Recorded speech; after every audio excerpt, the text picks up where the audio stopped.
Hello दोस्तों, स्वागत है आप लोगों का अपने यूट्यूब चैनल पर। आज के इस वीडियो में हम लोग डिस्कस करेंगे सीटेट जुलाई 2024 के प्रीवियस ईयर पेपर के बारे में। ये जो हमारा पेपर है ये जूनियर लेवल का पेपर है, यानी पेपर 2 है। इसी के जो मैथमेटिकल क्वेश्चंस जितने भी पूछे गए थे उनको हम लोग यहाँ पर डिस्कस करेंगे। पहला क्वेश्चन आप लोग स्क्रीन पर देख पा रहे होंगे। PQRS एक समांतर चतुर्भुज है जिसके विकर्ण PR और QS परस्पर बिंदु O पर प्रतिच्छेदित करते हैं। यदि OP बराबर x प्लस 7 सेंटीमीटर, OQ बराबर x plus y centimetre, OR बराबर 20 सेंटीमीटर तथा OS बराबर 16 सेंटीमीटर, तो 7y प्लस 5 का सेंटीमीटर में मान ज्ञात करना है। तो समांतर चतुर्भुज जो है हमारा इस तरीके से बनेगा।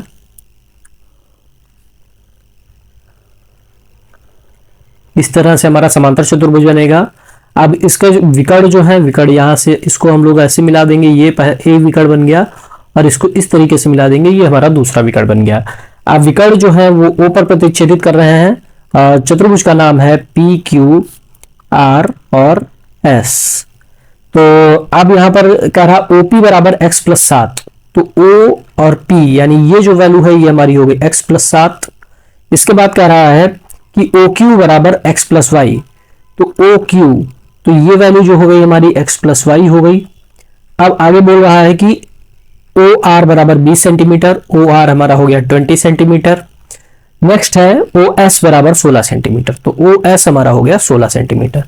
तो 7y प्लस 5 का मान ज्ञात करना है, यानी हमें x और y की वैल्यू पहले फाइंड आउट करनी होगी, तब हम लोग इसका मान ज्ञात कर सकते हैं। तो समांतर चतुर्भुज के जो विकर्ण है दूसरे को बराबर बराबर प्रतिच्छेदित करते हैं। तो इसके बारे में हम लोगों ने लास्ट वीडियो में भी बात की थी। जैसे कि यहाँ पर पहला जो हमारा विकर्ण है, अगर हम QS की बात करें तो OQ बराबर OS हो जाएगा। ये जो विकर्ण है हमारा OS है और OQ है, ये आपस में बराबर हो जाएगा। तो OQ की वैल्यू हमारी x प्लस वाई है, OS की वैल्यू हमारी 16 है। तो पहला इक्वेशन यहां से बन गया। दूसरा अगर हम लोग विकर्ण की बात करें तो हमारा दूसरा विकर्ण है PR, तो इसमें ये वैल्यू और ये वैल्यू आपस में बराबर हो जाएगी, यानी OP बराबर हो जाएगा OR। तो OP की वैल्यू है हमारी x प्लस 7, OR की वैल्यू है 20, तो x बराबर हो जाएगा 20 माइनस 7, तो x की वैल्यू आ जाएगी 13। तो यहां से हमें x की वैल्यू हमें पता चल गई 13 है। अब हम यहाँ पे x की वैल्यू को पुट कर सकते हैं। 13 प्लस वाई बराबर 16, तो y बराबर 16 माइनस 13, तो y की वैल्यू हो जाएगी हमारी 3। तो अब x और y की वैल्यू हमें पता चल गई। क्वेश्चन में हम लोगों से पूछ रहा है 7y प्लस 5 की वैल्यू क्या होगी।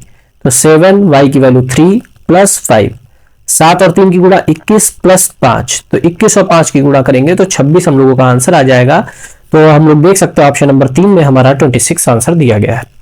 तो जब भी समांतर चतुर्भुज का कहा जाएगा तो उसके जो विकर्ण है दूसरे को समद्विभाजित करते हैं, यानी बराबर बराबर बांटते हैं। तो ऐसे हम लोगों ने चित्र बना के देखा कि OQ बराबर OS है, OP बराबर OR है। तो इससे हम लोगों ने x की वैल्यू निकाल ली। x की वैल्यू को जब हम लोगों ने इक्वेशन फर्स्ट में पुट किया तो y की वैल्यू 3 पता चल गई। तो 7y प्लस 5 का मान पूछ रहा था, उसको हम लोगों ने यहां से फाइंड आउट कर लिया। ऑप्शन नंबर 3 इस क्वेश्चन का राइट आंसर हो गया। नेक्स्ट क्वेश्चन है क्वेश्चन नंबर 2। इसमें एक इक्वेशन दी गई है और हमें इसको सॉल्व करना है। तो इक्वेशन है 52 इंटू 3 भाग 4 प्लस अंडर रूट 441 है। तो अंडर रूट 441 का मतलब 21 हो जाएगा, क्योंकि जब 441 का वर्गमूल निकालेंगे तो हमारा 21 आएगा।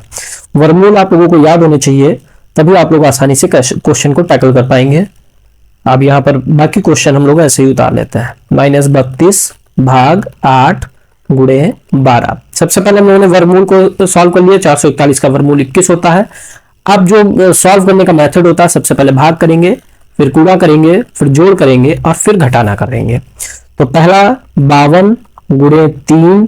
अब यहाँ अगर 3 को 4 से भाग करेंगे तो पूरा पूरा नहीं जा रहा, तो हम लोग इस तरीके से लिख सकते हैं, प्लस और यहाँ 21 को 7 से भाग करेंगे तो हमारा हो जाएगा 3 इंटू 3 प्लस 5 माइनस, अब यहाँ पे भाग करेंगे 32 को 8 से भाग करेंगे तो 4 हो जाएगा गुणे 12।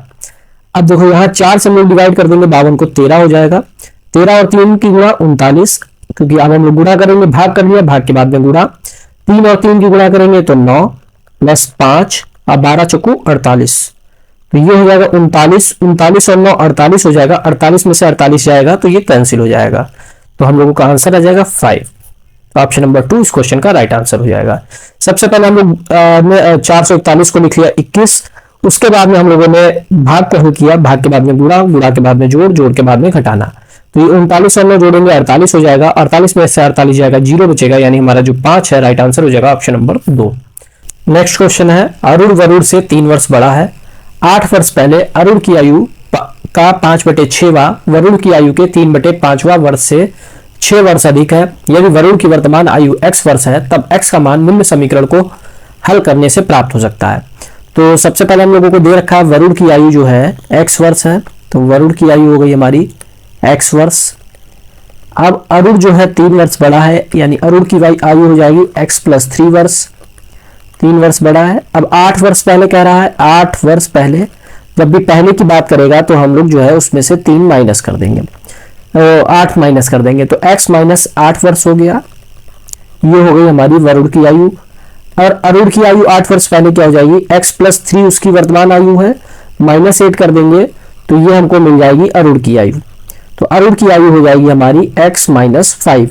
अब हमें 8 वर्ष पहले पता चल गया x - 8 जो है वरुण की आयु है, और x - 5 जो है अरुण की आयु है। अब हम लोगों से कह रहा है कि अरुण की आयु का 5/6वां, तो अरुण की आयु जो है उसका 5/6 और अरुण की आयु है x - 5, और वरुण की आयु का 3/5वां, तो वरुण की आयु का 3/5, तो वरुण की आयु है x - 8। अब कह रहा 6 वर्ष अधिक है, तो यानी कि जो इन दोनों का अंतर है वो हमारा 6 वर्ष अधिक है।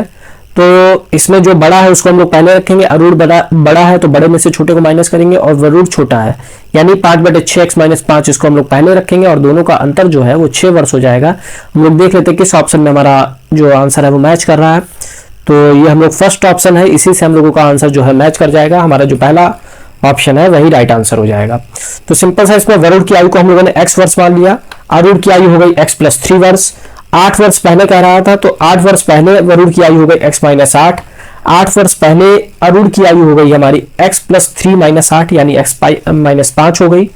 अब कह रहा था कि वरुण की आयु का 3/5, तो वरुण की आयु यहाँ पर हमारी जो थी x - 8, इसका 3/5 कर दिया। अरुण की आयु x - 5 थी, इसका 5/6 बोल रहा है, तो हम लोगों ने इसका 5/6 कर दिया। और इन दोनों का जो अंतर है वो 6 के बराबर है, क्योंकि कह रहा है 6 वर्ष अधिक है, तो बड़े से हम लोगों ने छोटे को माइनस कर दिया, हमारा इस क्वेश्चन का आंसर मिल गया। नेक्स्ट क्वेश्चन है, किसी लंबवृत्तीय बेलन की ऊंचाई और आधार की त्रिज्या क्रमशः 9 सेंटीमीटर, यानी बेलन की ऊंचाई हमारी h जो है 9 सेंटीमीटर, आधार की त्रिज्या 6 सेंटीमीटर, r हमारा हो गया 6 सेंटीमीटर। अब यदि आधार की त्रिज्या आधी कर दी जाए, त्रिज्या हमारी हो जाए 3 सेंटीमीटर, और ऊंचाई में 3 सेंटीमीटर की वृद्धि कर दी जाए, यानी पहले हमारी ऊंचाई थी 9 और 3 सेंटीमीटर की वृद्धि कर दी जाए तो हमारी हो जाएगी 12 सेंटीमीटर। इसको हम लोग h1 और r1 मान लेते हैं, इसको हम लोग r2 और h2 मान लेते हैं। ये हमारा पहला बेलन हो गया, ये हमारा नया बेलन हो गया। अब कह रहा है कि कौन इसके नए आयतन की व्याख्या करता है, तो इसको हम लोग v1 मान लेंगे, पाई r1² h1। बेलन का आयतन होता है पाई r² h, तो पहले बेलन को v1 मान लिया, r हमारा r1 था, h हमारा h1 था, तो पाई को पाई रहने देंगे क्योंकि आगे हम लोगों को इसको कट जाएगा जब भाग करेंगे। और r की वैल्यू है हमारी 6, तो 6 का स्क्वायर, h की वैल्यू 9, तो इसको हम लोग पाई × 36 × 9, इसको ऐसे ही छोड़ देंगे। अब इसी तरह हम लोग v2 निकाल लेंगे, पाई r2² × h2, तो पाई को ऐसे ही रहने देंगे। r की वैल्यू हमारी है यहाँ पर 3, तो 3 का स्क्वायर, h की वैल्यू है हमारी 12, तो 12 रख देंगे, तो पाई × 9 × 12। अब हमसे कह रहा है ऑप्शन में देखेंगे, नया आयतन मूल आयतन का दुगना हो जाएगा, नया आयतन मूल आयतन का आधा हो जाएगा, नया आयतन मूल आयतन का तिगुना हो जाएगा, नया आयतन मूल आयतन का 1/3 हो जाएगा। तो इसको हम लोगों को निकालना है, यानी नया आयतन की बात कर रहा है तो नया हम लोग ऊपर रखेंगे और पुराना हम लोग नीचे रखेंगे, दोनों को भाग कर देंगे, हमें आंसर मिल जाएगा पाई × 9 × 12, नीचे है पाई × 36 × 9, तो 9 से 9 कैंसिल हो गया, पाई से पाई कैंसिल हो गया, 12 से डिवाइड करेंगे, 12 × 36, तो हमारा आ जाएगा 1/3। तो नया आयतन जो है मूल आयतन का 1/3 हो जाएगा, ऑप्शन नंबर 4 इस क्वेश्चन का राइट आंसर हो जाएगा। सिंपल सा h1 दिया था 9 सेंटीमीटर, r1 दिया था 6 सेंटीमीटर, r2 हो जाएगा आधा यानी 6/2 यानी 3 सेंटीमीटर, h2 3 सेंटीमीटर ज्यादा है तो 9 पहले था, 3 जोड़ दिया 12 सेंटीमीटर हो गया। पहले आयतन को हम लोगों ने v1 मान लिया, पाई r1 स्क्वायर h1 हो गया, 6 का स्क्वायर इंटू 9, 36 गुणे 9 पाई हो गया। इसी तरीके से दूसरे का निकाल लिया, पाई इंटू 9 इंटू 12 आ गया। तो हमसे कह रहा था नया आयतन मूल आयतन का दुगना, आधा, तिगुना या एक तिहाई पूछ रहा था, तो नया आयतन को हम लोगों ने ऊपर रखा, पुराने आयतन को नीचे रखा और एक तिहाई निकाल दिया। सिंपल सी बात है, नया आयतन जो है वो पहले का कम होगा, पहले जो वाला जो आयतन है उससे कम होगा, तो एक तिहाई हम लोगों का राइट आंसर आ गया, ऑप्शन नंबर 4। नेक्स्ट क्वेश्चन है, एक पाई चार्ट में किसी विद्यार्थी द्वारा गणित विज्ञान, सामाजिक विज्ञान, हिंदी और अंग्रेजी में प्राप्त अंकों को क्रमशः 90 डिग्री, 80 डिग्री, 65 डिग्री, 75 डिग्री और 50 डिग्री के केंद्रीय कोणों वाले त्रिज्यखंडों द्वारा निरूपित किया गया है। यदि उस विद्यार्थी द्वारा प्राप्त कुल अंक 540 थे, तो उसके द्वारा गणित और अंग्रेजी में प्राप्त अंकों का अंतर क्या होगा। तो विभिन्न विषयों में हम लोग देख सकते हैं 90 है, 90 डिग्री, 80 डिग्री, 65, 75 और 50। टोटल हम लोग जोड़ लेंगे, इसको कितना आएगा टोटल, अगर हम लोग देखेंगे तो इनको जोड़ने पे आएगा 360 डिग्री। अब टोटल जो हमारा विषय डिग्री में अगर हम कहेंगे तो टोटल हमारा 360 डिग्री है। अंक में हम लोगों को दे रखा है 540, तो यानी 360 डिग्री की वैल्यू जो हो जाएगी वो 540 हो जाएगी। तो एक डिग्री की वैल्यू हम लोग निकाल सकते हैं 540 बटे 360 हो जाएगी। 0 से 0 कट गया, 9 से काट देंगे, 9 छक 54, 9 चौक 36, यानी 6 बटे 4, या और सॉल्व कर लेंगे, 2 तिया 6, 2 दूनी 4, 3 बटा 2। तो एक डिग्री की वैल्यू जो आ गई वो हमारी 3 बटे 2 आ गई। अब हमसे क्वेश्चन में पूछ रहा है कि गणित और अंग्रेजी में प्राप्त अंकों का अंतर क्या होगा। तो गणित का हम लोग देख लेंगे, गणित में हमारा था 90 और अंग्रेजी में हम लोग देख लेंगे, लास्ट में अंग्रेजी है तो अंग्रेजी में हमारा था 50। 90 डिग्री गणित में, मैथ्स में और इंग्लिश में जो है हमारा 50 है। तो दोनों का अंतर क्या होगा, तो इन दोनों को माइनस कर देंगे तो हमारा हो जाएगा 40 डिग्री। अब एक डिग्री की वैल्यू हम लोग निकाल चुके हैं 3 बटे 2, तो हमें 40 डिग्री की वैल्यू चाहिए। तो 40 डिग्री की वैल्यू निकालने के लिए 40 से गुणा कर देंगे, 3 बटे 2 इंटू 40, 2 से डिवाइड करेंगे 20 हो जाएगा, तो 3 और 2 की गुणा हमारा आ जाएगा 60। तो राइट आंसर जो हो जाएगा हमारा ऑप्शन नंबर फर्स्ट। सिंपल सा टोटल हम लोगों ने सबको जोड़ लिया, जितना डिग्री हमें दिया था सबको जोड़ लिया, हमारा आया 360 डिग्री। अब अंकों में हमें टोटल दे रखा था 540, तो 360 और 540 को हम लोगों ने बराबर कर लिया। एक डिग्री बराबर हमारा निकालिए वैल्यू 540 बटे 360, तो एक डिग्री की वैल्यू आ गई 3 बटे 2। अब मैथ और इंग्लिश में अंतर पूछ रहा था, तो मैथ की वैल्यू थी 90 डिग्री, इंग्लिश की वैल्यू थी 50 डिग्री, अंतर हो गया 40 डिग्री। तो एक डिग्री अगर 3 बटे 2 के बराबर है तो 40 डिग्री हमारी 3 बटे 2 इंटू 40 यानी 60 डिग्री, सॉरी 60 क्वेश्चन का right answer option number first हो जाएगा। नेक्स्ट है, किसी बहुफलकी के फलकों f, किनारों e और शीर्षों v की संख्या 7, 15, x है, तब 2f plus 3e minus 4x की वैल्यू निकालनी है। तो एक फॉर्मूला होता है f plus v minus e बराबर 2, यानी फलक प्लस किनारे, फलक प्लस शीर्ष माइनस किनारे बराबर 2। अब इन सब की वैल्यू को यहाँ पे हम लोग रख देंगे। इसको आप लोगों को याद रखना है, f प्लस वी माइनस ई बराबर 2। तो f की वैल्यू हम लोगों को दे रखी है 7, v की वैल्यू हम लोगों को दे रखी है x, e की वैल्यू दे रखी है 15 बराबर 2। तो ये हो जाएगा हमारा x बराबर 2 प्लस 15 माइनस 7, 15 2 17, 17 में से 7 जाएगा 10, यानी x की वैल्यू आ गई 10। अब हमसे क्वेश्चन में कह रहा है 2f plus 3e minus 4x, तो 2f की वैल्यू जो है वो हमारी 7 है, प्लस 3e की वैल्यू जो हमारी आई है, यहां पर e की वैल्यू जो हम लोगों को किनारे दे रखे हैं 15, तो 15 रख देंगे, माइनस 4 इंटू एक्स की वैल्यू हम लोगों की आई है 10, तो 2 और 7 की गुणा 14, 15 और 3 की गुणा 45 और 40, 45 और 14 हम लोग जोड़ेंगे तो यह हो जाएगा 45 और 4 49, 10 59 माइनस 40, 59 में से 40 जाएगा तो हम लोगों का 19 आ जाएगा। Right answer option number second. तो सिंपल से अगर आप लोगों को एक फॉर्मूला याद है, f प्लस वी माइनस ई बराबर 2, तो f की 7 पता थी, v की x पता थी, e की 15 पता थी, सॉल्व कर लिया, x की वैल्यू 10 आ गई। अब ये हमसे क्वेश्चन में पूछ रहा था 2f plus 3e minus 4x, सारी वैल्यू को पुट कर लिया, 19 हम लोगों को राइट आंसर मिल गया इस क्वेश्चन का। नेक्स्ट हम लोग देखते हैं, इसमें दे रखा है 2x प्लस 5y का whole square minus 5, 2x plus y minus 14 बराबर 2x plus 5y plus p, 2x plus 5y plus q, तो p प्लस q की वैल्यू क्या होगी। तो हम लोग यहाँ पर सबसे पहले शॉर्ट फॉर्म में लिख लेंगे, 2x प्लस 5y को हम लोग मान लेते हैं a, जिससे इक्वेशन जो है हमारी छोटी हो जाएगी, सॉल्व करने में आसानी हो जाएगी। तो यहाँ पे ए स्क्वायर हो गया, यहाँ पर रखेंगे तो 5a हो गया माइनस 14 बराबर 2x प्लस 5y यानी a प्लस p हो गया, फिर 2x plus 5y plus q यानी a प्लस q हो गया। अब p प्लस q की वैल्यू निकालनी है। अब हम लोग क्या करेंगे, यहां पर तो हम लोगों को सॉल्व नहीं करना, ए स्क्वायर माइनस 5a माइनस 14 ऐसे ही रहेगा। इधर हम लोग मल्टीप्लाई कर लेंगे तो ए स्क्वायर हो जाएगा, ए और ए की गुणा होगी, फिर ए और क्यू की गुणा होगी तो ये हो जाएगा हमारा ए क्यू, फिर उसके बाद में पी और ए की गुणा हो जाएगी तो ये हमारा हो जाएगा ए पी, उसके बाद पी और क्यू की गुणा हो जाएगी तो ये हमारा हो जाएगा पी क्यू। अब यहाँ पर ए स्क्वायर हो जाएगा, यहाँ से ए कॉमन कर लेंगे तो पी प्लस क्यू हो जाएगा, और यहाँ पर हमारा हो जाएगा पी क्यू, और इधर हमारा हो जाएगा ए स्क्वायर माइनस 5a माइनस 14।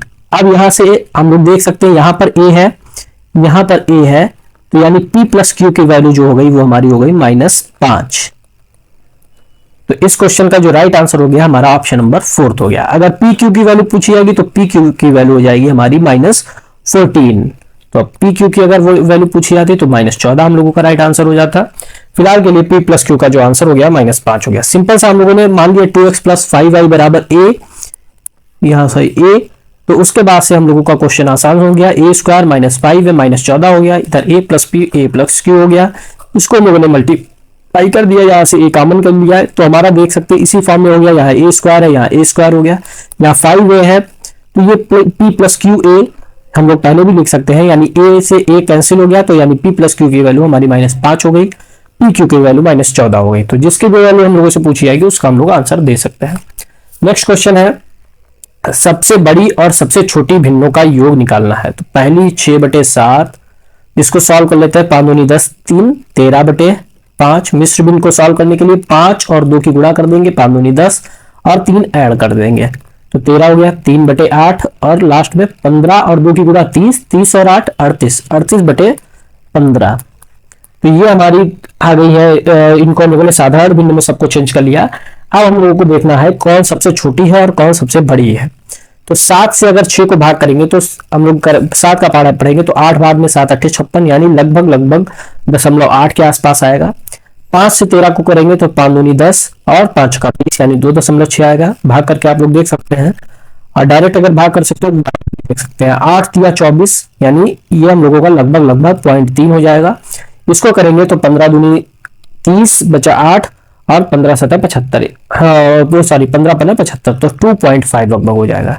यानी इनको हम लोगों ने दशमलव में चेंज किया तो पहला 0.8 के लगभग हो गया, दूसरा 2.6 के लगभग हो गया, तीसरा 0.3 और लास्ट वाला 2.5।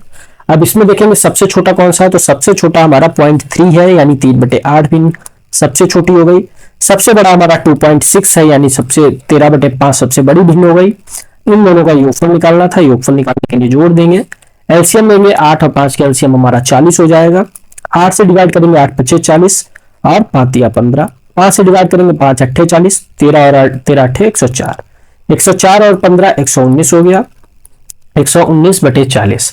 इसको हम लोग मिश्र भिन्न में बदलेंगे तो आप लोग भाग करके यहाँ पर देख सकते हैं 119 में करेंगे तो 40 का 3 बार पढ़े सॉरी 2 बार पढ़ेंगे तो 40 दूनी 80, तो 9 11 में से 8 गया 3 तो 39 यानी 2 सही 39/40। जो हमारा यहाँ पे भागफल आएगा उसको हम लोग यहाँ पर लिखते हैं, जो हमारा शेषफल आता है उसको ऊपर, जो हमारा हर रहता है वो हर नीचे 40 रहेगा। तो सिंपल सा हम लोग इसको भाग कर लेंगे। भाग करने पे आप लोग चाहे लिख के भाग कर सकते हैं या डायरेक्टली भाग कर सकते हैं। ये 0.8 हुआ, ये 2.6 हुआ, 0.3 हुआ, ये 2.5 हुआ। सबसे बड़ी जो हमारी भिन्न 13/5 हो गई, सबसे छोटी भिन्न 3/8 हो गई। दोनों को ऐड कर दिया तो 2 सही 39/40 हम लोगों को इस क्वेश्चन का राइट आंसर मिल गया। नेक्स्ट क्वेश्चन देखते हैं। एक तिर्यक रेखा द्वारा 2 समांतर रेखाओं को प्रतिच्छेदित करती है। इस प्रकार तिर्यक रेखा के एक ही ओर बने 2 अंतःकोण 2x + 15 और 3x - 20 है, तब 4x + 6 का मान ज्ञात कीजिए। सिंपल सा है, लास्ट जो हम लोगों का पेपर था उसमें कहा गया था संगत कोण, तो हम लोगों ने बात की थी कि संगत कोण हमेशा आपस में बराबर होते हैं। इसी तरीके से इसमें है तिर्यक रेखा द्वारा बने अंतःकोण, अंतःकोण तो हमेशा जो अंतःकोण है ये भी हमेशा बराबर होते हैं। संगत कोण हो या अंतःकोण हो दोनों आपस में बराबर होंगे। तो पहला अंतःकोण है 2x + 15, दूसरा है 3x - 20, ये दोनों आपस में बराबर होंगे। बराबर कर देते हैं, पक्षांतर कर देंगे, इसको इधर ले आएंगे तो 15 + 20, इसको इधर ले जाएंगे तो 3x माइनस 2x, तो x बराबर हमारा हो जाएगा 35। x की वैल्यू हमें 35 डिग्री पता चल गई। अब हम लोगों से एक क्वेश्चन किसी भी चीज की वैल्यू पूछी जाएगी तो हम लोग आसानी से निकाल सकते हैं। तो 4x प्लस 6, तो 4 गुणे 35 प्लस 6, तो 5 चौको 20, 4 तिया 12 और 2 14, 140 प्लस 6 यानी 146। ऑप्शन नंबर 4 इस क्वेश्चन का राइट आंसर हो जाएगा। तो कभी भी क्वेश्चन में अगर कहा जाए समानता रेखा द्वारा बने संगत कोण बनते हैं या अंता कोण बनते हैं तो दोनों आपस में बराबर होंगे। अब बराबर होने के बाद में हम लोग रख के x की वैल्यू को फाइंड आउट कर लेंगे, फिर जिस भी चीज की वैल्यू पूछी आएगी उसको हम लोग निकाल सकते हैं। नेक्स्ट है, यदि 955 में जोड़ी जाने वाली संख्या x एक ऐसी न्यूनतम संख्या है जो उसे पूर्ण वर्ग बना देती है तो 3x प्लस 2 का मान ज्ञात कीजिए। सेम ऐसा ही क्वेश्चन हम लोगों ने लास्ट वीडियो में डिस्कस किया था 955। अब हम लोग इसके जो आसपास का वर्ग है उसको हम लोग देखेंगे। जैसे कि हम लोग आसानी से देख सकते हैं 30 का स्क्वायर जो है वो 900 होता है। अब 30 के बाद हम लोग 31 पे जाएंगे तो 31 का देखेंगे, तो 31 का स्क्वायर आप लोग निकाल के देख सकते हैं 961 होगा। अब हम लोगों को क्वेश्चन में कह रहा था 955 और 31 का स्क्वायर 961 है, यानी पास की जो संख्या है वो हमारी क्या है 961 है। तो 955 में कितना जोड़ दिया जाए कि 961 हो जाए, तो अगर हम लोग 6 जोड़ देंगे तो हमारा 961 हम लोगों को मिल जाएगा। यानी जो जोड़ी जाने वाली संख्या है x एक ऐसी न्यूनतम संख्या यानी x की वैल्यू हमारी हो गई 6।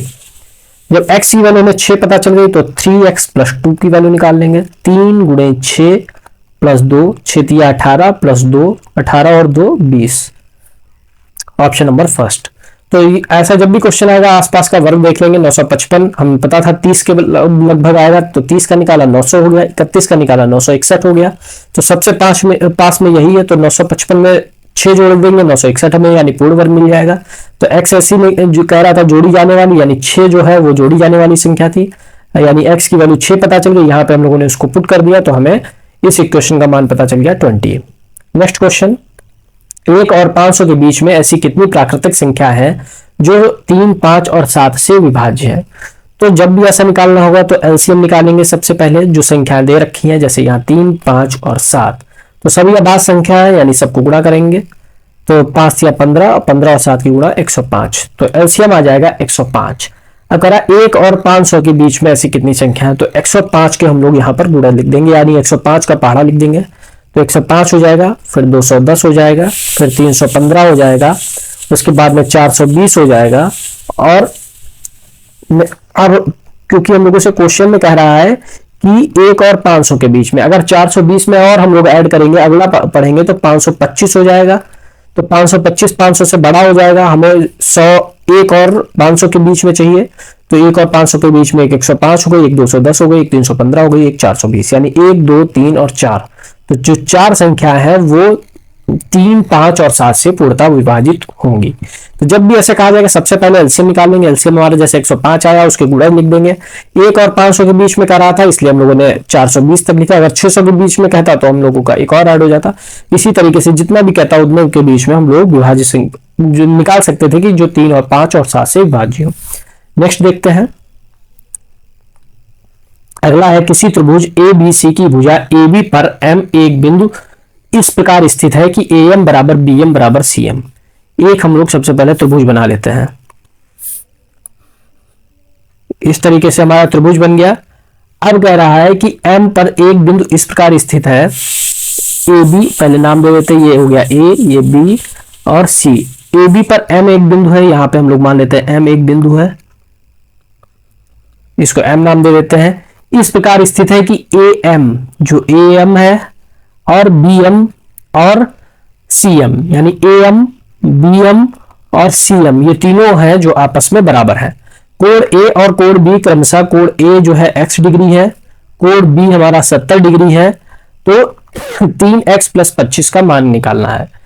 तो 3x प्लस 25 का मान निकालने के लिए हमें x की वैल्यू निकालनी होगी। यहाँ पर 3x प्लस 25 का मान पूछ रहा है तो x की वैल्यू हमें निकालनी होगी। x की वैल्यू निकालने के लिए हमें ये वाला कोण पता होना चाहिए कितना है। तो इस कोण को निकालने के लिए अब हम लोगों ने लास्ट वीडियो में हम लोगों ने बात की थी कि ये जब भी हमारी दो भुजाएं बराबर होंगी तो उनके आमने सामने के कोण भी बराबर होंगे। जैसे ये भुजा और ये भुजा बराबर है, अगर हम लोग त्रिभुज AMC की बात करें इसकी, तो ये भुजा बराबर है यानी इसके सामने का कोण ये। तो यहाँ पर हमारा कोण बन रहा था x, तो इसका भी कोण हमारा हो जाएगा x। और इसके सामने का जो कोण है वो इसके बराबर होगा। इसी तरीके से यहाँ पर हम लोग देखेंगे ये भुजा और ये भुजा बराबर है, यानी इसके सामने का कोण ये और इसके सामने का कोण ये हम लोगों का बराबर होगा। तो इससे तो हम लोगों को कोई मतलब नहीं है, यहाँ से कोई मतलब नहीं है, तो ये हमारा आमने सामने का कोण ये बराबर हो जाएगा और 70 के सामने का कोण 70 से बराबर हो जाएगा। यानी अब हम लोग देखेंगे तो कोण ए प्लस कोण बी प्लस कोण सी बराबर हो जाएगा हमारा 180, क्योंकि त्रिभुज के तीनों कोणों का एक फल 180 होता है। कोण ए हमारा है x, कोण बी हम लोग देखेंगे हमारा दिया है 70, कोण सी देखेंगे तो आधा हमारा x है आधा 70, यानी टोटल हो गया हमारा x प्लस 70 बराबर 180। तो ये x और x मिलके हो गया 2x, 70 और 70 मिलके हो गया 140 बराबर 180। तो 2x बराबर हो जाएगा 180 माइनस 140, तो 2x बराबर हो जाएगा 40, तो x बराबर हो जाएगा 20। तो x की वैल्यू जो हम लोगों को पता चल गई, अब तो हम लोग 3x प्लस 25 की वैल्यू निकाल सकते हैं। तो 3 गुणे 20 प्लस 25, 3 और 20 की गुणा करेंगे तो हमारा हो जाएगा 60 प्लस 25, 60 और 25 को ऐड कर देंगे 85 डिग्री हम लोगों का राइट आंसर हो जाएगा ऑप्शन नंबर 2। तो सिंपल सा इसमें हमने सबसे पहले त्रिभुज बना लिया। अब AM और BM बराबर है, यानी दो कोण आपस में बराबर होंगे, तो ये कोण और ये कोण बराबर हो जाएगा, तो ये x है ये x हो जाएगा। यहाँ पर दो भुजाएं बराबर है तो दो कोण आपस में बराबर हो जाएंगे, ये 70 हो गया ये 70 हो गया। सिंपल सा कोण A प्लस कोण B प्लस कोण C बराबर 180 डिग्री होता है। इसको हम लोगों ने सॉल्व किया तो हमारा आंसर मिल गया 85 डिग्री। नेक्स्ट देखते हैं, 10% वार्षिक दर पर निवेश की गई एक धनराशि 2 वर्ष में 3267 हो जाती है। जब ब्याज वार्षिक संयोजित होता है उसी राशि पर उसी दर से 2.5 वर्ष में कितना साधारण ब्याज होगा। तो सिंपल सा इस क्वेश्चन में हम लोगों को दे रखा है ए, जितनी राशि हो जाती है ए हो जाता है, यानी मिश्र धन 3270 रुपए। उसके अलावा हम लोगों को दे रखा है आर 10%। उसके अलावा हम लोगों को समय दे रखा है, टी कह लें या हम लोग एन कह लें, कुछ भी कह सकते हैं, ये होगा हमारा 2 वर्ष। अब ये क्योंकि चक्रवृद्धि ब्याज है तो चक्रवृद्धि ब्याज का फॉर्मूला होता है ए बराबर P1 प्लस आर बटे 100 की घात n। तो P हमको पता नहीं, P हम लोग निकालेंगे। ए हमको पता है 3267 है, 1 प्लस आर हमारा 10 है, 10 बटे 100 की घात हमारी हो जाएगी 2 वर्ष का रहा तो 2 हो गया। इसको सॉल्व करेंगे, ये हो जाएगा हमारा 0 से 0 कैंसिल हुआ, 10 को एलसीएम लिया, 10 और 1 11 बटे 10 की घात 2, इधर हो जाएगा 3267। इसको सॉल्व करेंगे, ये हो जाएगा 121 बटा 100 और इधर हो जाएगा 3267। क्रॉस मल्टीप्लाई कर देंगे, 100 की गुणा हम लोगों की ऊपर हो जाएगी, 180 नीचे आ जाएगा। P बराबर हो जाएगा 3267 गुणे 100 बटे 121। 11 से डिवाइड कर देंगे तो 11 हो जाएगा, 11 दूनी 22 बचा 10, 11 का पड़ा 9 बार यानी 99 और उसके बाद 11 सत्ते 77। फिर से 11 से डिवाइड कर देंगे, 11 दूनी 22 बचा 7, 11 सत्ते 77, 27 और 100 की गुणा हो जाएगी 2700। P की वैल्यू आ जाएगी हमारी 2700 रुपए। जो है P की वैल्यू यानी मूलधन हमें पता चल गया, तो कह रहा है कि उसी राशि पर उसी दर से 2.5 वर्ष में कितना साधारण ब्याज होगा। तो साधारण ब्याज का फॉर्मूला होता है मूलधन गुणे दर गुणे समय बटे 100। तो मूलधन हम लोगों ने निकाल लिया 2700, दर हम लोगों से कह रहा है कि उसी दर से यानी 10, समय कह रहा है 2.5 यानी 2.5 को हम लोग नॉर्मल कह सकते हैं 2.5 या फिर 2 दूनी 4 1 5 बटे 2। तो हम लोग लिखेंगे 5 बटे 2 और बटे में होता है 100, तो 100 से नीचे लिख देंगे। तो 2 जीरो से ये 2 जीरो कैंसिल हो गया और 2 से डिवाइड करेंगे, 2 पच्चे 10 हो गया। तो 27 गुणे 5 गुणे 5 हो जाएगा। अब इसको हम लोग जब सॉल्व करेंगे तो ये 675 रुपए आ जाएगा। तो 675 हम लोगों का ऑप्शन नंबर 3 में है, ऑप्शन नंबर 3 इस क्वेश्चन का राइट आंसर हो जाएगा। 25 और 27 की गुणा करने पे 675 आ जाएगा। तो सबसे पहले हम लोगों को जितनी चीजें वैल्यू पता थी, मिश्र धन पता था तो ए से डिनोट करके 3267 लिख लिया, आर 10 पता था, एन 2 वर्ष पता था, इस सबको लिख के सॉल्व किया तो पी की वैल्यू हमारी 2700 आ गई। अब कह रहा था साधारण ब्याज निकालना है, 2.5 वर्ष का दर वही रहती है, तो हम लोगों ने मूलधन को 2700 रख दिया, दर हमारी 10 हो गई और समय हमारा हो गया 5 बटे 2। सॉल्व किया तो 675 रुपए हम लोगों को ऑप्शन नंबर 3 राइट आंसर मिल गया। नेक्स्ट क्वेश्चन देखते हैं, किसी त्रिभुज ABC में, तो सबसे पहले त्रिभुज कह रहा है तो तुम लोग त्रिभुज बना लेते हैं, ये हम लोगों का त्रिभुज हो गया। अब कह रहा है किसी त्रिभुज ABC की भुजा AB पर स्थित एक बिंदु D इस प्रकार है। तो सबसे पहले हम लोग नाम दे देते हैं, इसको A दे देते हैं, ये B और ये C। अब ए बी पर एक बिंदु डी इस प्रकार है, यहां पर हमारा एक बिंदु हो जाएगा डी। अब कह रहा है कि सी डी कोण ए सी बी का समद्विभाजक है, यानी सी डी अगर खींचा जाए, एक रेखा अगर हम लोग यहां से खींच दें इस तरह से, तो सी डी जो है वो समद्विभाजक हो जाएगा ए सी बी का। और यदि कोण ए बराबर 50, कोण ए जो है वो 50 डिग्री है, कोण बी 70 डिग्री है, तो कोण ए डी सी, ये वाले कोण की हम लोगों को वैल्यू निकालनी है, कोण ए डी सी का मान निकालना है। तो इसको निकालने के लिए हम लोग क्या करेंगे, यहां पर हम लोग देखते हैं कि ये 50 था, ये 70 था, इसको हम लोग निकाल सकते हैं। कोण ए प्लस कोण बी प्लस कोण सी बराबर 180। तो कोण ए हमें दिया है 50, कोण बी दिया है 70, प्लस कोण सी हम लोग निकाल लेंगे 180 बराबर 180 डिग्री, ये हो जाएगा 120 डिग्री, प्लस कोण सी बराबर 180 डिग्री। कोण सी बराबर हो जाएगा हम लोगों का 180 माइनस 120 डिग्री, तो ये हो जाएगा हम लोगों का 60 डिग्री। तो कोण सी हमारा टोटल हम लोगों को पता चल गया 60 डिग्री। अब क्योंकि ये कह रहा है क्वेश्चन में ही कि समद्विभाजक है, यानी ये 30 डिग्री बनाता है और ये 30 डिग्री बनाता है। अब हम लोग त्रिभुज ए डी सी में देख सकते हैं, ये वाला त्रिभुज जो है ये ए डी सी में, तो कोण एक कोण हमारा 50 हो गया, एक 30 हो गया, तो कोण डी ए सी प्लस कोण ए सी डी, तीनों कोण लिख लेंगे हम लोग, प्लस कोण ए डी सी बराबर तीनों कोणों का योगफल हो जाएगा 180 डिग्री। कोण डी ए सी यानी डी ए सी 50 हम लोगों को क्वेश्चन में दिया है। कोण ए सी डी यानी ये वाला कोण, इसको हम लोगों ने अभी निकाला 30 डिग्री प्लस 30 हो जाएगा, प्लस कोण ए डी सी हम लोगों को निकालना है बराबर 180 डिग्री। तो 50 और 30 80 हो जाएगा, 80 डिग्री बराबर प्लस 80 डिग्री प्लस कोण ए डी सी बराबर 180 डिग्री। तो कोण ए डी सी बराबर हो जाएगा हम लोगों का 180 माइनस 80, 180 में से 80 गया तो हमारा आ जाएगा 100 डिग्री। तो कोण ए डी सी की वैल्यू जो हो जाएगी ऑप्शन नंबर 4 इस क्वेश्चन का राइट आंसर हो जाएगा। सिंपल सा हम लोगों ने सबसे पहले त्रिभुज ए बी सी में हम लोगों ने कोण सी की वैल्यू निकाली, कोण सी की वैल्यू हम लोगों को 60 आई।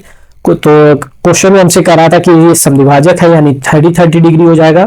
फिर त्रिभुज एडीसी का प्रयोग करके हम लोगों ने एडीसी के मान निकाल लिया। नेक्स्ट क्वेश्चन है, किसी कक्षा में कुछ विद्यार्थियों द्वारा प्राप्त अंक 36, 37, 31, 42, 23, 38, 17, 18, 35, 25, 29 और 35 है। इन आंकड़ों के माध्य और परिसर का अंतर क्या होगा? तो माध्य के बारे में तो हम लोगों ने लास्ट वीडियो में बात की थी। जितने भी संख्याएं उन सबको जोड़ देते हैं और टोटल नंबर से भाग कर देते हैं। जैसे यहाँ पे जितनी संख्याएं लिख लेते हैं 36 plus 37 plus 31 plus 42 plus 23 plus 38 plus 17 plus 18 plus 35 plus 25 plus 29 plus 35, और इनको हम लोग भाग कर देंगे किससे? जितने भी नंबर है उनको जोड़ के 1 2 3 4 5 6 7 8 9 10 11 12 जितने भी नंबर है उनको हम लोग ऐड काउंट कर लेंगे और उससे डिवाइड कर देंगे।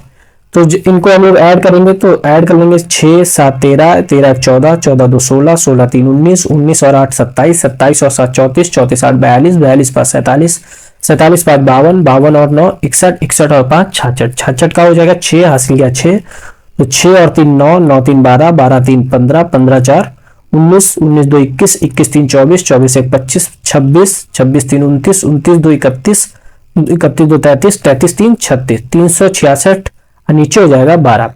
अब 366 को 12 से हम लोग डिवाइड करेंगे तो डिवाइड करने पे हमारा हो जाएगा 30.6 इसको 30.5 इसको हम लोग आप लोग डिवाइड करके देख सकते हैं। 12 से डिवाइड करेंगे 12 तिया 24 बचेगा 6, 12 पंचे 60 बचेगा 6 दशमलव लगाएंगे 0 बढ़ाएंगे 12 पंचे 60 35.5 हम लोगों को माध्य पता चल गया। अब परिसर, परिसर का मतलब होता है जो सबसे बड़ी संख्या है यानी जो लार्जर नंबर है और जो सबसे छोटी संख्या है जो स्मॉल संख्या है, दोनों को माइनस कर देते हैं। तो यहाँ पर लार्ज नंबर अगर हम लोग देखेंगे तो सबसे बड़ा नंबर जो संख्याओं में है वो 42 है, 42 लिख देंगे। और सबसे स्मॉल नंबर देखेंगे तो सबसे छोटा नंबर 17 है, 17 लिख देंगे। दोनों को माइनस कर देंगे तो आ जाएगा 25। परिसर हमें पता चल गया 25, माध्य पता चल गया 30.5, दोनों का अंतर निकाल माध्य माइनस परिसर का चाहिए। तो माध्य की जगह पे 30.5, परिसर की जगह पे 25 माइनस करेंगे तो 5.5 हम लोगों को आंसर मिल जाएगा ऑप्शन नंबर 3। तो इस क्वेश्चन का राइट आंसर हो जाएगा ऑप्शन नंबर 3। सिंपल सा क्वेश्चन है, लास्ट वीडियो में भी हम लोगों ने इस क्वेश्चन को डिस्कस किया था। माध्य जो है हम लोगों का होता है टोटल नंबर कर दो और उसके बाद में जितने भी संख्या है उनको काउंट करके हम लोग डिवाइड कर देंगे तो हमें माध्य मिल जाएगा। जैसे कि हमारा इस क्वेश्चन में माध्य है 30.5। परिसर सबसे बड़ी संख्या जैसे यहाँ पे 42 थी, सबसे छोटी संख्या जैसे यहाँ पे 17 थी, दोनों को माइनस करेंगे तो 25 हो जाएगा। अब माध्य माइनस परिसर 30.5 में से 25 माइनस करेंगे तो 5.5। इस क्वेश्चन का आंसर हो जाएगा ऑप्शन नंबर 3। नेक्स्ट क्वेश्चन देखते हैं। एक व्यापारी 12 पंखे 24,000 में खरीदता है। वह प्रत्येक पंखे को उसके क्रय मूल्य से 25% अधिक पर अंकित करता है। यदि वह सभी पंखों को 10% की छूट देकर बेच देता है तो कुल मिलाकर उसका लाभ कितना होगा। तो 12 पंखे खरीदता है वो 24,000 के, तो एक पंखे हम लोग निकाल सकते हैं। एक पंखे की कीमत 24,000 को 12 से डिवाइड कर देंगे तो 12 से 12 दूनी 24, 2,000। तो एक पंखा यानी फैन हम लोग लिख सकते हैं, एक फैन की वैल्यू जो हो गई वो 2,000 रुपए हो गई। अब वह प्रत्येक पंखे को उसके क्रय मूल्य से 25% अधिक अंकित करता है। यानी अगर एक पंखे की कीमत 2,000 है तो वो अंकित कर रहा है 25% अधिक, यानी 100 में 25 जोड़ देंगे 125 और 100 से भाग कर देंगे। जब कम करेगा तो माइनस करेंगे, जब ज्यादा करेगा तो जोड़ देंगे। इसको डिवाइड किया तो 125 और 2 गुणा करेंगे तो ये 125 दूनी 250 यानी 2500 रुपए हो जाएगा। यानी उसने 2500 रुपए एक पंखे पर अंकित किया। यदि वह सभी पंखों पर 10% की छूट देकर बेच देता है, तो चूंकि हम लोग एक पंखे की बात कर रहे हैं तो एक पंखे पर उसने 2500 अंकित किया और 2500 पर उसने 10% की छूट दी। अब यहाँ पे छूट दी, इसलिए 10 में से 100 में से 10 या 90/100, 0 से 0, 0 से 0, तो 0 9 5 45, 9 दूनी 18, 4 22, तो 2250 रुपए में उसने एक पंखा बेच दिया। तो कुल मिलाकर उसका लाभ कितना है। तो एक पंखा उसने बेचा 2250 में, तो 12 पंखा कितने में बेचेगा, 12 से गुणा कर देंगे। 12 0 का 0, 12 25 60 का 0 हासिल किया 6, 12 दूनी 24, 6 30 का 0 0, 12 दूनी 24 और 3 27। तो टोटल उसने 27,000 रुपए में 12 पंखे बेच दिए। अब उसने खरीदे कितने में थे, क्वेश्चन के स्टार्टिंग में कह रहा है 24,000 में, बेचे कितने में 27,000 में, तो इनको माइनस कर देंगे, हमें लाभ पता चल जाएगा। 7 में से 4 गया 3, 3,000 रुपए जो है इस क्वेश्चन का राइट आंसर हो गया ऑप्शन नंबर 2। तो सबसे पहले 12 पंखों की कीमत 24,000 दे रखी थी, एक पंखे की कीमत हमने निकाली 2,000 रुपए। जब एक पंखे की कीमत 2,000 पता चल गई तो कह रहा है 25% अधिक अंकित करता है, तो 100 में 25 जोड़ दिया 125/100, तो 2500 रुपए हमें पता चल गया जो उसने अंकित किया है। अब कह रहा है कि उस पर 10% की छूट दे रहा है, तो 100 में से 10 माइनस किया 90 हो गया। इसको सॉल्व किया तो 2250 रुपए आ गया। एक पंखे का जो विक्रय मूल्य है वो हमारा पता चल गया 2250 रुपए एक पंखे का। तो 12 पंखे का निकालने के लिए 12 से गुणा कर दिया, 27,000 रुपए आ गया। अब उसने खरीदा था 24,000 में, बेच दिया है 27,000 में, कितना लाभ हो गया, तो 24 3 27,000, 3,000 रुपए, या माइनस कर देंगे तो भी आंसर आ जाएगा 3,000 रुपए। इस क्वेश्चन का राइट आंसर होगा। नेक्स्ट क्वेश्चन देखते हैं अगला। a प्लस बी प्लस सी का होल स्क्वायर माइनस ए माइनस बी माइनस सी का होल स्क्वायर बटे बी माइनस ए बराबर है। तो इसको क्या करेंगे हम लोग, यहाँ पर a माइनस बी प्लस सी का होल स्क्वायर माइनस ए माइनस बी माइनस सी का होल स्क्वायर बटे बी माइनस ए। तो एक फार्मूला होता है ए स्क्वायर माइनस बी स्क्वायर। तो ए स्क्वायर माइनस बी स्क्वायर बराबर होता है ए plus b into a minus b. तो सेम आप लोग देख सकते हैं इसी फॉर्म में लिखा है। अगर हम लोग इसको ए काउंट कर ले, इसको बी मान ले, तो ए स्क्वायर माइनस बी स्क्वायर की फॉर्म में लिखा है। तो ए प्लस बी ए माइनस बी, तो ए माइनस बी प्लस सी। अब प्लस वाला लिखेंगे तो ऐसे ए माइनस बी माइनस सी लिख देंगे, पहला हो गया। दूसरा होता है ए माइनस बी, तो ए है हमारा ए माइनस बी प्लस सी और बी है हमारा ए माइनस बी माइनस सी। अब चूंकि ये माइनस चिन्ह होता है तो अंदर जाने पे सारे चिन्ह माइनस हो जाएंगे, चेंज हो जाएंगे। तो ए प्लस था तो ए हमारा निगेटिव हो जाएगा, बी हमारा निगेटिव था तो बी पॉजिटिव हो जाएगा, सी हमारा निगेटिव था तो सी पॉजिटिव हो जाएगा, बटे हो जाएगा हमारा बी माइनस ए ऐसे ही। अब देखेंगे जो जो कैंसिल हो जाएगा उसको कैंसिल कर देंगे। तो सी से सी कैंसिल हो गया, यहाँ पर ए से ए कैंसिल हो गया, प्लस माइनस, ये माइनस बी और प्लस बी कैंसिल हो गया। तो यहां से हो गया ए और ए ऐड किया 2a हो गया, और b और b ऐड किया तो माइनस 2b हो गया। एक ब्रैकेट से हमको ये मिल गया, दूसरे ब्रैकेट से c और c ऐड करेंगे तो 2c मिल जाएगा अपॉन b माइनस a। अब यहाँ पर a माइनस b है, यहाँ पे b माइनस a है, तो यहाँ पर नीचे हम लोग कॉमन कर लेंगे। यहाँ पे सबसे पहले हम लोग 2 कॉमन कर लेंगे तो ये बचेगा a minus B into 2c। नीचे हम लोग माइनस चिन्ह कॉमन कर लेंगे तो उल्टा हो जाएगा, a माइनस बी हो जाएगा। अब a माइनस बी से ये माइनस बी कैंसिल हो जाएगा, तो ये हो जाएगा माइनस, क्योंकि ये माइनस का चिन्ह है तो सबसे पहले माइनस आ गया। 2 इंटू टू यानी 4c, तो राइट आंसर हो जाएगा ऑप्शन नंबर 3। तो सिंपल सा ये formula a square minus b square का a plus b into a minus b, तो a प्लस बी यहाँ पे लगाया तो ये हमारा आ गया, a माइनस बी लगाया तो अंदर के चिन्ह चेंज हो गए, ये a पॉजिटिव था निगेटिव हो गया, बी निगेटिव था पॉजिटिव हो गया, सी निगेटिव था पॉजिटिव हो गया। ऐड किया 2a minus 2b into 2c हो गया, दो हम लोगों ने यहां से कॉमन कर लिया तो 2a माइनस बी हो गया, नीचे से माइनस कॉमन कर लिया, a माइनस बी कैंसिल हो गया, 2 इंटू टू यानी 4c हो गया। ऑप्शन नंबर 3 इस क्वेश्चन का राइट आंसर हो गया। नेक्स्ट क्वेश्चन देखते हैं। किसी समकोण त्रिभुज का क्षेत्रफल 240 सेंटीमीटर है स्क्वायर है, यदि कर्ड के अतिरिक्त उसकी एक भुजा 30 सेंटीमीटर है तो इस त्रिभुज का परिमाप क्या होगा। तो सिंपल सा क्वेश्चन है, समकोण त्रिभुज का क्षेत्रफल हमको दे रखा है 240 सेंटीमीटर स्क्वायर। तो समकोण त्रिभुज का जो सूत्र होता है क्षेत्रफल का 1/2 गुणे आधार गुणे ऊंचाई। तो क्षेत्रफल हमने 240 दिया, 240 लिख देंगे 1/2, कर्ड के अतिरिक्त एक भुजा 30 है, यानी आधार हमको दिया है 30, ऊंचाई हम लोग निकाल सकते हैं h मान लेते हैं, तो 2 से डिवाइड किया ये 15 हो गया, तो h बराबर हमारा हो जाएगा 240/15। 15 से डिवाइड करेंगे तो ये हो जाएगा 15 एकम 15, 95, 15 छक्का 90, h बराबर हो जाएगा हमारा 16 सेंटीमीटर। तो h की वैल्यू में 16 सेंटीमीटर पता चल गई। अब अगर हम लोग त्रिभुज बनाते हैं तो हमारा जो त्रिभुज बनेगा समकोण त्रिभुज,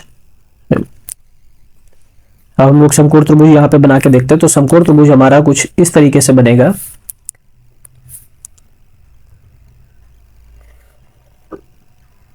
इस तरीके से हम लोगों का समकोण त्रिभुज बन जाएगा। अब समकोण त्रिभुज में h हमें पता चल गया 16 है और एक भुजा में 30 पता चल गई, आधार हमें 30 क्वेश्चन में ही दिया था, h हमें 16 पता चल गया। अब त्रिभुज का परिमाप पूछ रहा है, चूंकि परिमाप जो होता है वो हमारा सभी तीनों भुजाओं का योग होता है, तो तीसरी भुजा हम लोगों को निकालनी पड़ेगी, इसको हम लोग ए बी सी मान लेते हैं। तो बीसी को निकालने के लिए हम लोग क्या करेंगे, इसको हम लोग डिवाइड कर देते हैं आधा आधा। तो अब हमें निकालना है पाइथागोरस प्रमेय का प्रयोग करके। तो लास्ट वीडियो में हम लोगों ने बात की थी कर्ड का स्क्वायर जो है वो लंब का स्क्वायर और आधार का स्क्वायर का वर्ग होता है, बराबर होता है योग, AC square plus AB square हो जाएगा। तो AC की वैल्यू है हमारी 16 का स्क्वायर, AB की वैल्यू है 30 का स्क्वायर, तो 16 और का स्क्वायर हो जाएगा 256 और 30 का स्क्वायर हो जाएगा 900। इसको ऐड कर देंगे तो ये हो जाएगा हम लोगों का 1156। BC का स्क्वायर, अब हम लोग इसका वर्गमूल निकालेंगे तो BC यहाँ पर BC बराबर हो जाएगा अंडर रूट 1156। अब 1156 का जब हम लोग वर्गमूल निकालेंगे तो हम लोग या तो डायरेक्ट भी वर्गमूल अगर याद है तो हम लोग डायरेक्ट निकाल लेंगे, नहीं तो इसको निकालना पड़ेगा। यहाँ पर 1156 जो है आप लोगों को पता होना चाहिए 34 का वर्गमूल होता है, तो BC हमें 34 पता चल गई, यानी ये 34 पता चल गई, ये 16 हो गई, ये 30 हो गई, ये 34 हो गई। अब हमें परिमाप निकालना है, परिमाप का मतलब होता है तीनों भुजाओं का योग, तो तीनों भुजाओं का योग कर देंगे। तो एक भुजा हमारी 30, एक भुजा हमारी 34, एक भुजा हमारी 16, तो इनको ऐड करेंगे 34 और 16 50 और 50 और 30 80 सेंटीमीटर। इस क्वेश्चन का राइट आंसर हो जाएगा ऑप्शन नंबर फर्स्ट। तो इसमें क्या करना था हम लोगों को, त्रिभुज का क्षेत्रफल दे रखा था, तो क्षेत्रफल से हम लोगों ने यहाँ से हाइट निकाल ली, क्योंकि 1/2 गुणे आधार गुणे ऊंचाई करके हाइट हमें 16 पता चल गई। तो हम लोगों ने इसका जो फिगर है उसको ड्रॉ कर लिया। तो एक हमें 16 पता है ऊंचाई, आधार 30 पता है, कर्ड निकाल सकते हैं पाइथागोरस प्रमेय से। कर्ड हमारा आ गया 34 सेंटीमीटर। आप कर्ड जब हमें 34 पता चल गई यानी तीनों भुजा पता चल गई, तीनों भुजाओं को योग कर देंगे तो हमें परिमाप आ जाएगा 80 centimetre, option number first. Next देखते हैं, दो संख्याओं का अनुपात 3:7 है तथा इनका एलसीएम 630 है, इन संख्याओं के एलसीएम और एचसीएफ का योग क्या होगा। तो संख्या हम लोग मान लेते हैं, एक संख्या हो गई 3x, एक हो गई 7x। अब हम लोग इसका एलसीएम निकालते हैं, अगर 3x और 7x का, तो एलसीएम हमारा हो जाएगा 7 या 21x, क्योंकि जो कॉमन होता है उसकी केवल एक बार गुणा होती है एलसीएम में, तो एक बार x हो गया। 3 और 7 हमारा आभास संख्या थी तो इनकी गुणा हो गई 21x एलसीएम हो गया। तो कभी भी एलसीएम निकालना होगा तो पहले जो संख्या है उनका एलसीएम निकाल लेंगे। 3 और 7 का एलसीएम 21 और x यहाँ पर भी है, x यहाँ पर भी है। अगर 3 संख्या होती, मान लीजिए एक और x होता 5x करके, तो भी हम लोगों का x एक ही बार लिखा जाता। तो एलसीएम हमारा 21x आ गया। अब वो क्वेश्चन में एलसीएम दे रखा है 630, तो 21x बराबर हो गया 630। तो x हम लोग निकाल लेंगे 630/21, 21 से डिवाइड करेंगे तो 30 हो जाएगा, यानी x की वैल्यू हमें आ गई 30। तो संख्या हम लोग निकाल सकते हैं, संख्या हमारी पहले 3x थी तो 3 गुणा 30 यानी 90 हो गई। दूसरी हमारी संख्या थी 7x तो 7 गुणा 30 यानी 210 यानी 210 हो गई। अब एलसीएम और एचसीएफ का योग पूछ रहा है, यानी हमको एचसीएफ भी फाइंड आउट करना पड़ेगा। तो एक फार्मूला होता है एलसीएम इंटू एचसीएफ बराबर पहली संख्या गुणे दूसरी संख्या। ये फॉर्मूला होता है एलसीएम इंटू एचसीएफ बराबर पहली संख्या गुणे दूसरी संख्या। पहली संख्या हमारी 90, दूसरी संख्या 210। तो पहली संख्या 90 हो गई, दूसरी संख्या 210 हो गई। एलसीएम हमको क्वेश्चन में पर दिया गया है 630 तो 630 रख दिया। एचसीएफ हमें नहीं पता है तो एचसीएफ को ऐसे ही रख दिया। अब हम लोग इसको सॉल्व कर लेंगे तो एचसीएफ बराबर हो जाएगा 90 इंटू 210 अपॉन 630। तो 0 से 0 कैंसिल हो गया, 21 से डिवाइड किया 21 या 63 हो गया, 3 से डिवाइड किया तो 30 हो गया, यानी जो एचसीएफ आ गया वो हमारा 30 आ गया। तो ऑप्शन नंबर फर्स्ट इस क्वेश्चन का राइट आंसर हो जाएगा। तो सिंपल सा क्वेश्चन था, इसमें हम लोगों को संख्या मान ली 3x और 7x और एलसीएम हमारा 630 है। तो सबसे पहले हम लोगों ने 3x और 7x का एलसीएम निकाल लिया, 21x आ गया। 21x बराबर हमारा 630 है तो x की वैल्यू 30 आ गई। तो 90 और 210 संख्याएं हो गई। एलसीएम इंटू एचसीएफ बराबर पहली संख्या गुणे दूसरी संख्या होती है, सॉल्व कर लिया तो एचसीएफ की वैल्यू हमारी 30 आ गई। वरना यहीं से हम लोग देख सकते हैं जो कॉमन नंबर होता है वही हमारा एचसीएफ होता है। तो दोनों में कॉमन हमारा x था तो हमारा जो एचसीएफ हो जाएगा वो हमारा 30 हो जाएगा। तो ये जो जुलाई 2024 का पेपर था उसमें पेपर 2 यानी जूनियर लेवल के पेपर के जितने भी मैथमेटिकल क्वेश्चन थे उनको हम लोगों ने यहाँ पर डिस्कस किया। नेक्स्ट वीडियो में जो भी हमारा नेक्स्ट प्रीवियस पेपर होगा उसको हम लोग डिस्कस करेंगे। आज के वीडियो में सिर्फ इतना ही, मिलता है नेक्स्ट वीडियो में। Thank you.